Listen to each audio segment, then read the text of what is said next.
আজকে দুঃখ এবং আফসোসের সাথে বলতে হয়, সেই মসজিদ বা মক্তবগুলো আজকে শিক্ষার্থী শূন্য হয়ে দাঁড়িয়েছে। আজকে আমাদের সমাজে নামদারি কিছু প্রতিষ্ঠান, ক্যাডেট অথবা কিন্ডারগার্টেন নামে কিছু প্রতিষ্ঠান রয়েছে। যখন দেখছে ছাত্রছাত্রী পাওয়া যাচ্ছে না, আরবি শেখানোর নামে কিছু আরবি দিয়ে 6টা 7টায় আপনার স্কুল চালু করে দেওয়ার কারণে আজকে আমাদের মক্তবগুলো ছাত্রছাত্রী শূন্য হয়ে যাচ্ছে। দিন শেষে সে কোরআন পড়তে পারে না।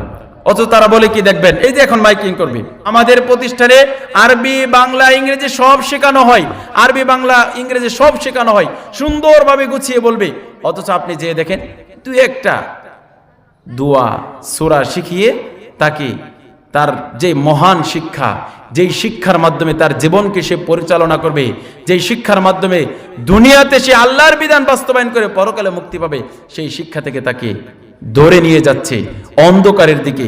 এটি হচ্ছে ইহুদি এবং খ্রিস্টানের একটি পরিকল্পনা, বাস্তবায়ন করছে আমরা মুসলিমরা।